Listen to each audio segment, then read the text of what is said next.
Time is your most valuable resource. No matter who you are or what you have going on in your life, we all only have 24 hours in a day. But what if you could add an extra 30 days to each year just by making simple lifestyle changes?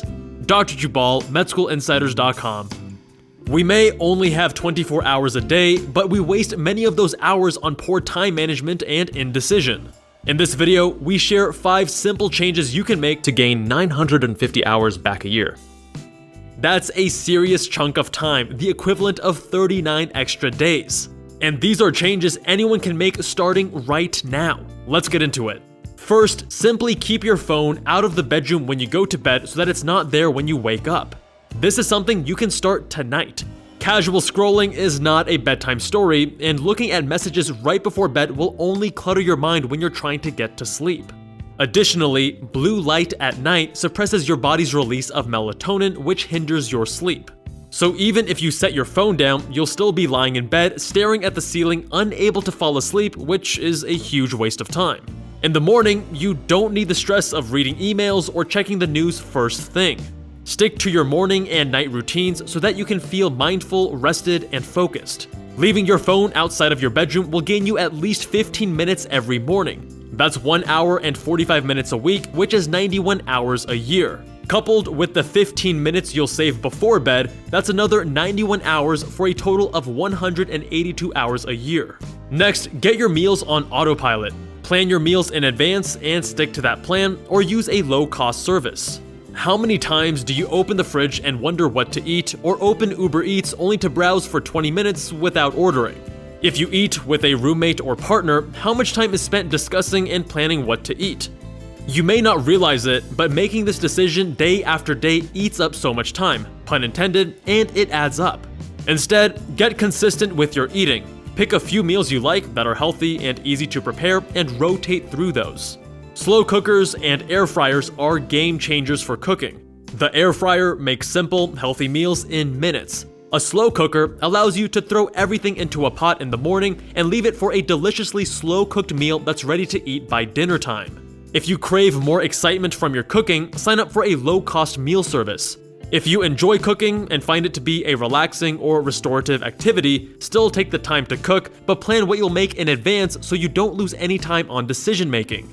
And when you're in a dedicated study period, save any elaborate, time-consuming meals for the weekend. In terms of time saved, 20 minutes of food indecision a day equals 2 hours and 20 minutes a week. That's 121 hours a year. And this may be quite a conservative estimate, depending on the number of meals you eat a day and how indecisive a person you are.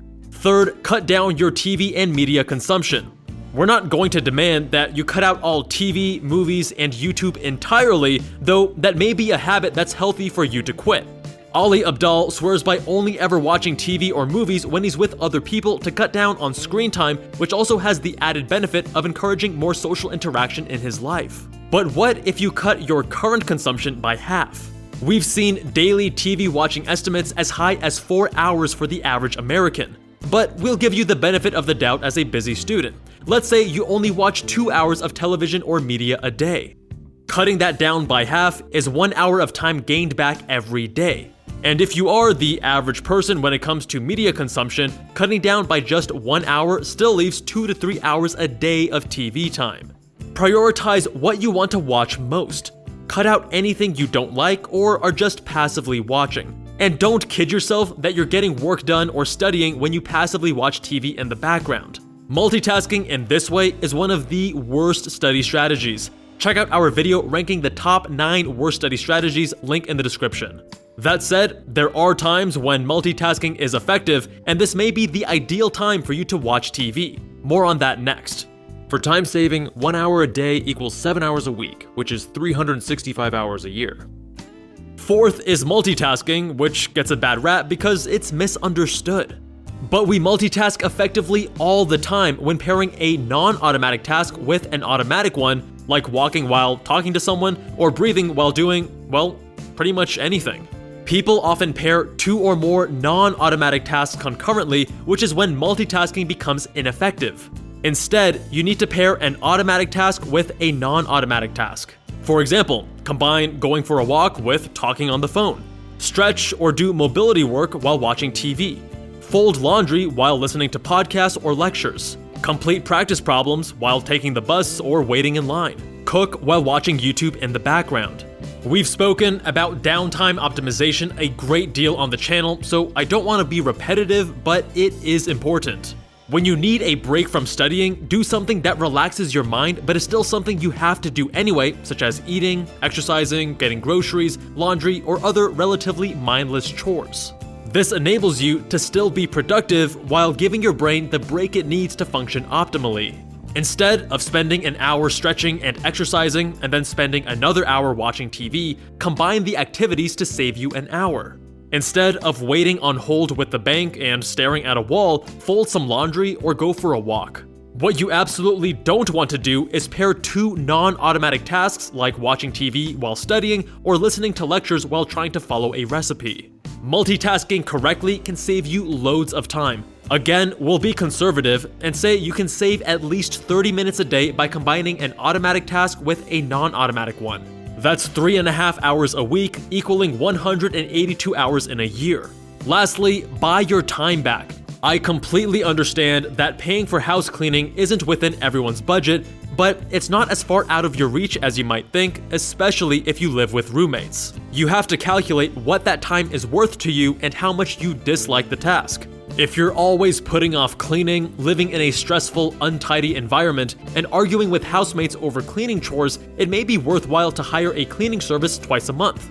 It might be $80 to $100, but how many hours would it take you to do the cleaning yourself? Split between a few roommates, that's only $25. I understand that student budgets are tight. I had very little money during college and med school, but it's the priorities that matter. Instead of buying the newest iPhone model, going out for drinks, or ordering expensive takeout, put your money where it will matter most to your time. For this example, let's say you hire a cleaner twice a month, which saves you 2 hours twice a month on cleaning. That's 48 hours a year. Grocery delivery services are another huge time saver. It may cost a little more, but you'll be saving the time it takes to travel to the store, shop, wait in line, and get your groceries back home. 1 hour of groceries per week equals 52 hours of time saved per year. We've tossed around a lot of numbers, so let's review them. Keeping your phone out of the bedroom translates to 182 hours gained a year. Planning your meals ahead of time equals 121 hours a year. Reducing your media consumption by only 1 hour is a whopping 365 hours a year. Multitasking automatic tasks with non-automatic ones equals 182 hours a year. And buying back your time with cleaning and grocery services is another 100 hours a year. All told, that's 950 hours, which is 39 days. That's nearly 6 weeks of your time you could take back by making simple lifestyle changes. Now, we're not suggesting you go to all of that effort to gain back more time solely to work or study. The beauty of finding extra time is you can use it how you want. We have the power to create time for exercise, hobbies, side projects, vacations, and a social life, just so long as we don't waste time in unnecessary ways. What would you do with an extra 30 days a year? What would you do with a bonus 6 weeks this year? Let us know in the comments. Remember, you are in control of what this year will look like. Much love, and I'll see you in that next one.